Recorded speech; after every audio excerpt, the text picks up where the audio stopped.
Life as a marketer was a relentless race, but I was good at it, really good. My name's Lucy, and by the time I hit 33, I had nailed down almost everything I'd set my sights on, including buying my own place.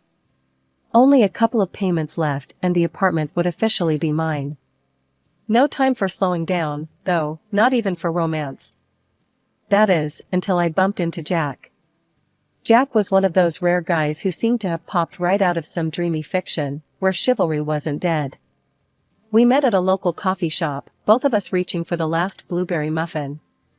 He let me have it, but not without securing my number as a trade-off. Smart guy. From then on, it was like a fast-forward montage from a movie. Dates flowed into weekends away, and gifts started appearing on my doorstep, nothing extravagant, but always thoughtful. He had this knack for remembering things I mentioned in passing, my favorite author, that I loved tulips over roses, or how I preferred my coffee. It wasn't long before I was head over heels. And his attachment to his mom? I admired it. He'd call her every day, made sure she had everything she needed. "She's my queen," he'd say, and I saw it as a sign of his loyalty and love. A guy who treated his mom like royalty was bound to treat his wife like a queen, right? Then came the proposal. It was nothing fancy, just us, in our favorite little park. The ring was perfect, simple and elegant, just like I always wanted. I said yes, without skipping a beat. But when we started talking about where we'd live, that's when things got a bit sticky. His mom, Maggie, sweet as she was in her own way, had her own ideas. She wanted us to move in with her. Jack broached the topic gently one evening, while we were cleaning up after dinner in my apartment. "Lucy, babe, Mom suggested we move in with her. Saves money, and she'd love the company," he said, drying a plate and not quite meeting my eyes. I put down the dish I was washing, water still running. "Jack, I love your mom, you know I do. But babe, we need our own space. Just us." He looked conflicted but nodded. "I get it, I really do. It's just, Mom's alone a lot, you know?" I turned off the water and leaned against the counter. "What if we find a place nearby? That way, we're close, but not too close. She can have us over any time she wants, but we keep our privacy too. How does that sound?" Jack's face brightened. "Yeah, that could work. I'll talk to her about it." And so, we compromised. We found a rental not 10 minutes from Maggie's place. It seemed ideal. I figured over time, as we settled into married life, Jack's attachment might shift more towards our little unit. With that in mind, I rented out my apartment and started stashing away the extra income. The move was smoother than I expected. Jack was happy because his mom was just a stone's throw away, and I was relieved to maintain some independence. We fell into a comfortable routine, Jack and I commuting to work together most days, coming home to our little sanctuary. But as weeks turned into months, I couldn't shake the feeling that the ties that bound Jack to his mom weren't loosening. Every decision, big or small, seemed to need her stamp of approval. I found myself wondering if our compromise was truly that, or just a temporary fix to a permanent issue. Life was bustling as usual, my marketing job keeping me on my toes during the day, and the new marital home chores waiting each evening. Things took a sharp turn when Maggie fell sick.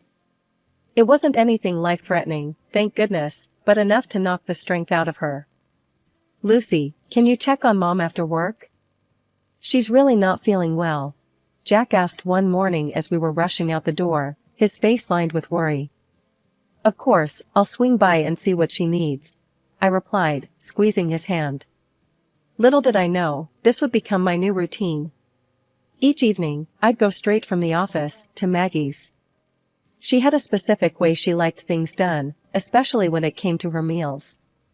"I can't eat that reheated stuff, it messes with my stomach," she'd complain if I ever dared suggest cooking enough to last a couple of meals.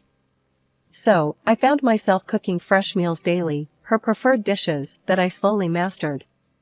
After Maggie recovered, I thought my after-work visits would taper off. I couldn't have been more wrong.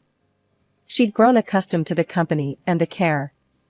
If anything, her demands increased. "Lucy, dear, could you help me with the laundry? And maybe we can order some groceries online," she'd say, her voice always carrying that expectant tone.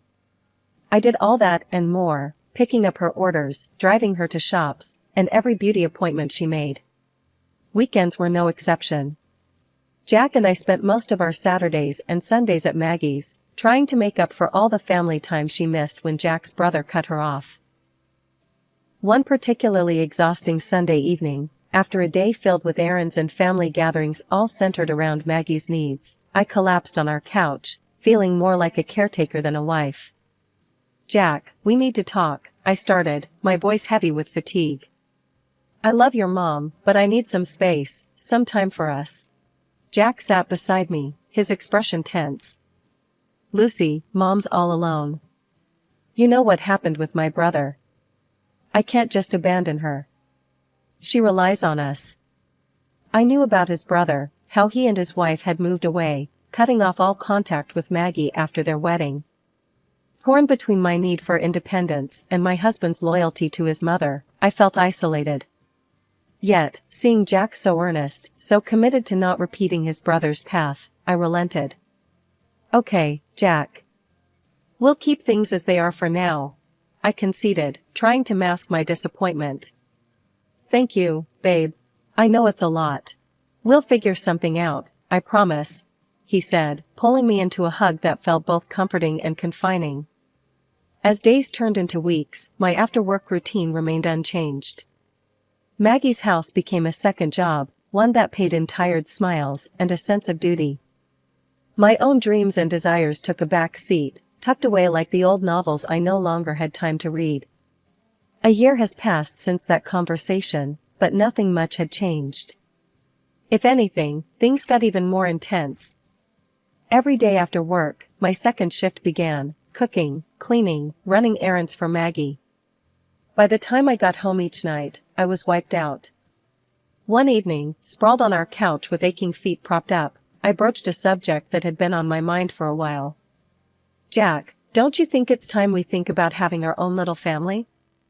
I asked, trying to sound as casual as possible, despite the butterflies in my stomach. Jack's face lit up, a stark contrast to my tired expression. "That's a fantastic idea, babe.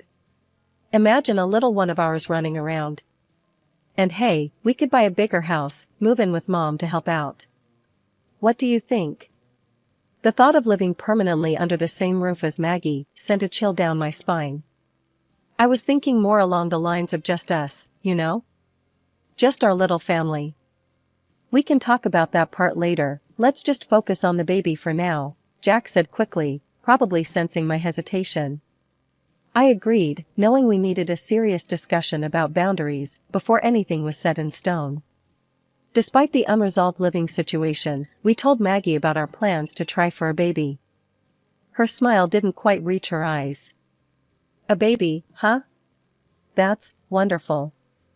You two will make great parents."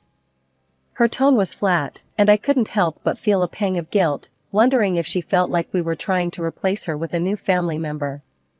But I pushed those thoughts aside, focusing on the future. Months turned into a year, and despite all our hopes and efforts, nothing happened. I followed every health tip I could find, cut out alcohol, ate healthier, hit the gym more.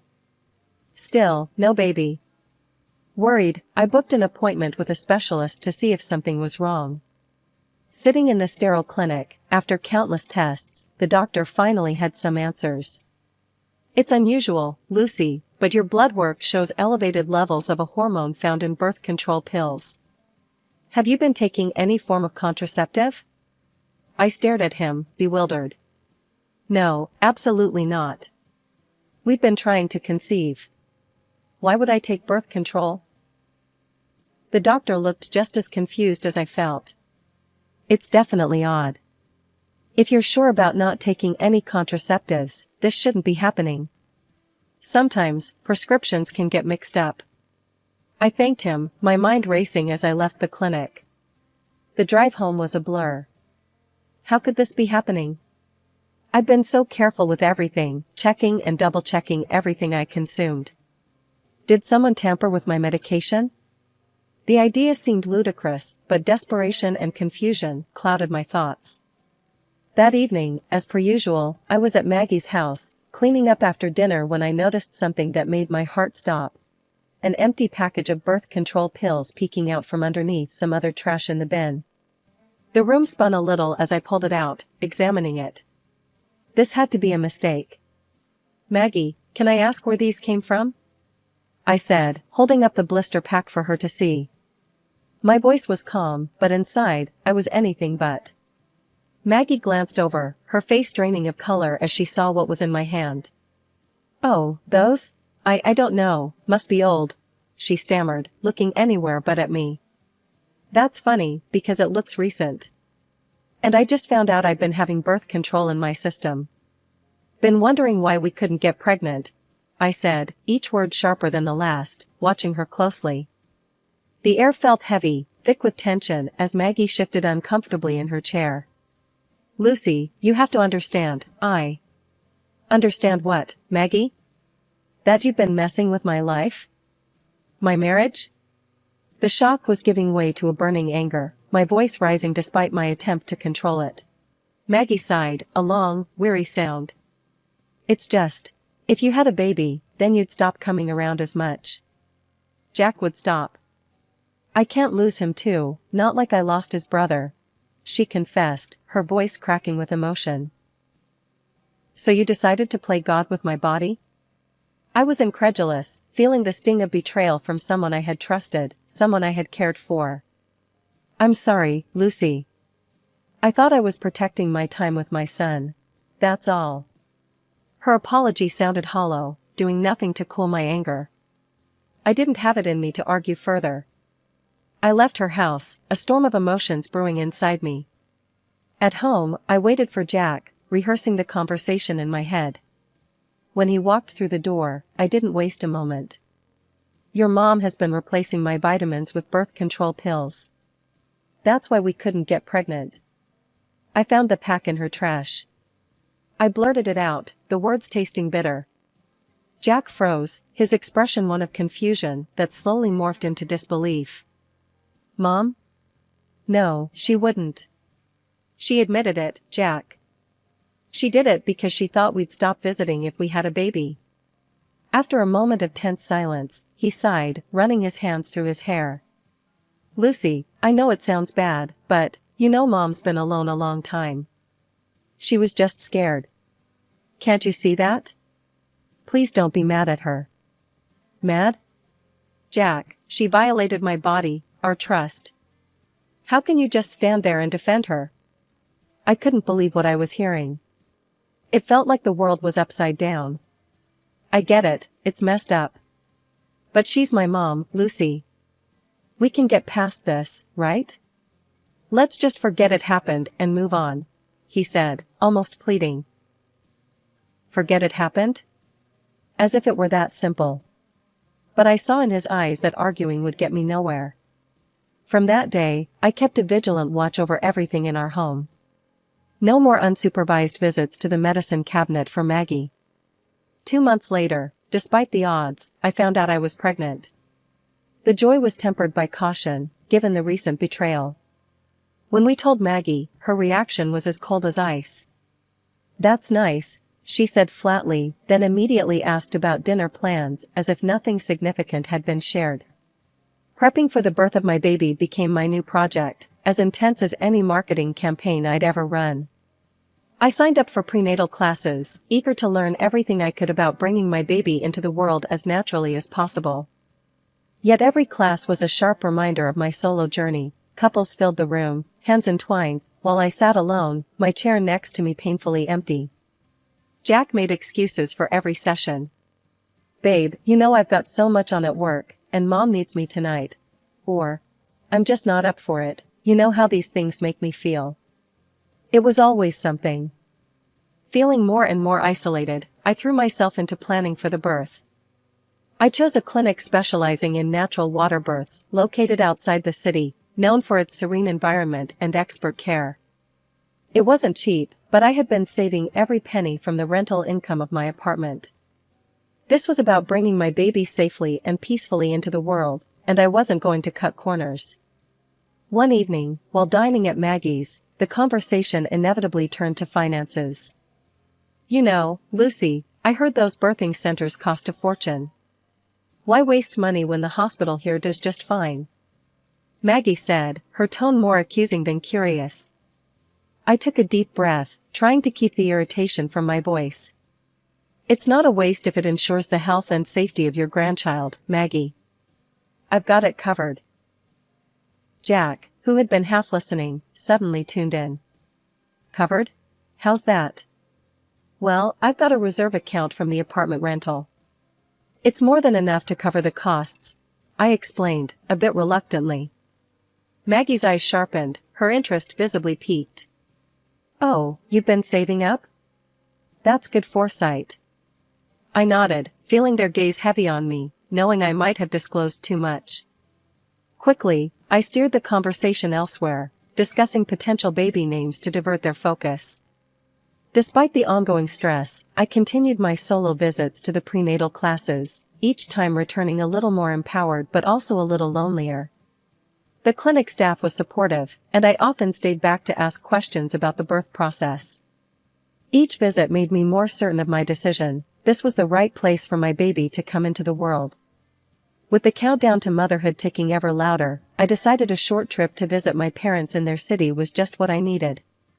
It had been too long since I had surrounded myself with family who were nothing but supportive and loving, a stark contrast to the tense atmosphere back home. My heart felt lighter as I caught up with old school friends and spent precious moments with my grandmother, promising her that my son would bear the name of my late grandfather. But barely a day into my visit, my phone buzzed with a call from Jack, his voice edged with urgency. "Lucy, you need to come back. Now." Panic surged through me. "What's happened? Is everything okay?" "Just come back, okay? It's important," he pressed, hanging up before I could probe further. Worried and confused, I packed up and headed back, my mind racing with possibilities of what could demand such an abrupt end to my visit. As I opened the front door of our home, the sight that greeted me sucked the air right out of my lungs. The house was a disaster zone: empty bottles, pizza boxes strewn across the floor, sticky stains marking the tiles. It looked like the aftermath of a wild party. Jack, smelling of booze and barely standing straight, waved a hand dismissively at the mess. I threw a bash to celebrate the baby coming. "Clean this up, will ya? I can't stand the mess." I stared at him, disbelief and anger swirling inside me. "You called me back for this? To clean up your party? Why couldn't you handle it?" He shrugged, a sloppy grin on his face. "Come on, Lucy. Don't be like that. It was a party for our kid." "A party that I wasn't even here for," I snapped back, my energy draining just thinking about the cleanup ahead. With a heavy heart, I started cleaning. Jack had already stumbled to our room, leaving me to deal with the chaos alone. The physical strain of bending, lifting, and scrubbing was immense, especially being so far along in my pregnancy. By the time I finished, my body ached, and I felt contractions starting, a sharp reminder that the baby was almost here. The next morning, labor kicked in full force. Alone and scared, I called a taxi to take me to the clinic. Jack, barely awake and nursing a hangover, mumbled something about meeting me there later. At the clinic, surrounded by medical staff, but devoid of the emotional support I so desperately needed, I gave birth to a beautiful baby boy. The pain of labor paled in comparison to the ache in my heart from doing it without Jack by my side. He showed up hours later, his congratulations feeling hollow and forced. "I'm here now, huh? Let's just focus on the little guy," he said, avoiding my eyes. The coldness in his voice stung, but nothing hurt more than Maggie's reaction, or lack thereof. When I called her with the news, her response was curt. "A baby shouldn't be shown off until he's at least a month old. Keeps away the bad vibes." Her words, so devoid of warmth, didn't surprise me as much as they should have. In a way, I was relieved. No visits from her meant one less thing to worry about. After what felt like an eternity, I finally brought my baby boy home from the clinic. The quiet of the house was a stark contrast to the chaotic events of the past few weeks. Despite the calm, an undercurrent of tension lingered, especially with Jack's nonchalant revelation that his mother had taken off on a vacation.